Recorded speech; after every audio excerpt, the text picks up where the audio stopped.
All right, today we're going to dive into a theory that, well, it pretty much challenges one of the very first science lessons we all learn. It's a pretty bold claim, and it involves a whole new kind of energy field. So let's just see what this is all about. It seems so simple, doesn't it? Why is the sky blue? We've all heard the textbook answer a million times. But what if that answer, the one we all memorized in science class, has some pretty serious holes in it? The source material we're digging into today argues that, yeah, the standard explanation, it's just plain wrong, and it offers a totally radical alternative for the color we see above our heads every single day. But first, before we get into the critique and start poking holes in things, let's do a quick recap of that familiar answer, Rayleigh scattering. So this is it, Rayleigh scattering. The whole idea is that as white light from the sun zips into our atmosphere, the tiny little air molecules just scatter the blue light every which way. That's what makes the sky look blue, while the red and yellow light, they pass through more or less directly. It's a neat, tidy explanation, but is it? Now, this is where our source author, a guy named Mathis, starts to really pick this theory apart. And when he does, some fascinating questions pop up that challenge the whole idea of scattering in the first place. Okay, here's the first big problem he points out. Violet light actually has an even shorter wavelength than blue light. So, according to the logic of Rayleigh scattering, shouldn't the sky be a deep, rich violet? The standard answer usually has something to do with the sensitivity of our eyes, but our author, he finds that explanation deeply, deeply unsatisfying. And this quote right here, it gets to the very heart of his argument. He says that the physiological explanation, the idea that our eyes mix violet with red to see blue, it just doesn't work. In the RGB model of light our eyes use, he claims that mixing violet and red light actually gets you magenta, not blue. All right, on to the next issue. If the atmosphere is scattering away all the blue light from the sun's white light, then the light coming straight from the sun should be, well, everything else, right? A mix of red, yellow, and green. So why do we see it as a pale yellow? The author basically says that what's left over after you subtract blue shouldn't average out to yellow. Instead, he suggests the sun's yellowish color is just an optical illusion, something caused by our eyes trying to process the super bright white sun against a vast blue background. This slide points out another big inconsistency, according to the author. For the blue sky, physics uses Rayleigh scattering, which is all about the wavelength of light. But then for white clouds, it switches to something called me scattering, which isn't.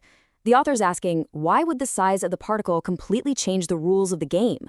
He kind of suggests the math was just fudged to fit what we see.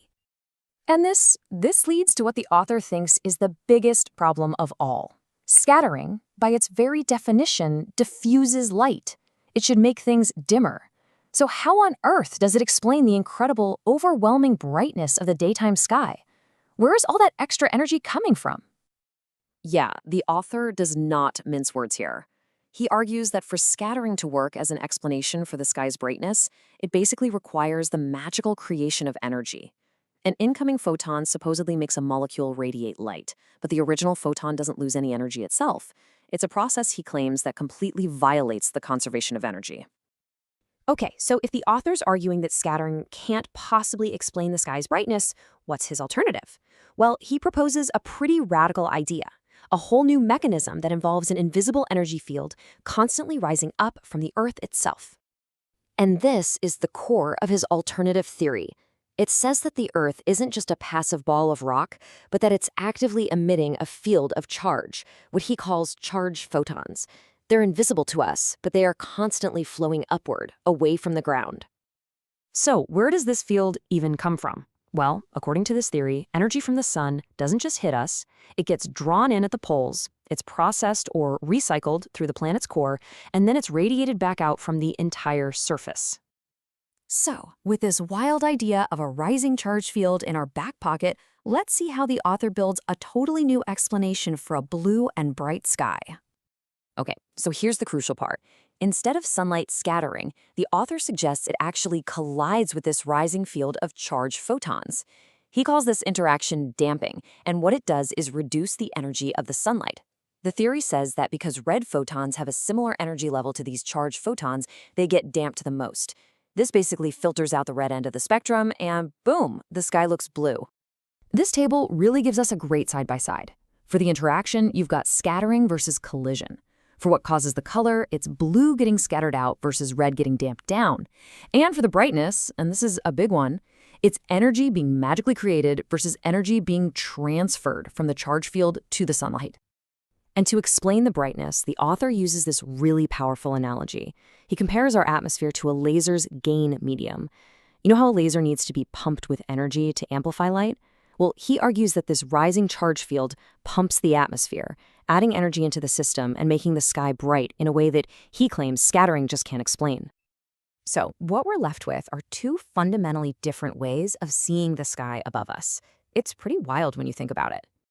So, on one hand, you have the familiar story of scattering, a kind of passive process of light just bouncing around. But on the other, you have this really dynamic vision of two energy fields meeting head-on, with the Earth itself playing an active role in coloring and lighting up our sky. This final quote, I think, sums up the author's entire philosophy. He's basically arguing that just having an equation that predicts an outcome, that's not the same as understanding the physics. For that, you need a real, mechanical explanation for why it all works. And that leaves us with one last question to chew on. This explainer has walked through one author's major challenge to a supposedly settled scientific fact. It's a great reminder that even these simplest truths can have hidden, complex stories. It really makes you wonder, what other simple truths might not be so simple after all?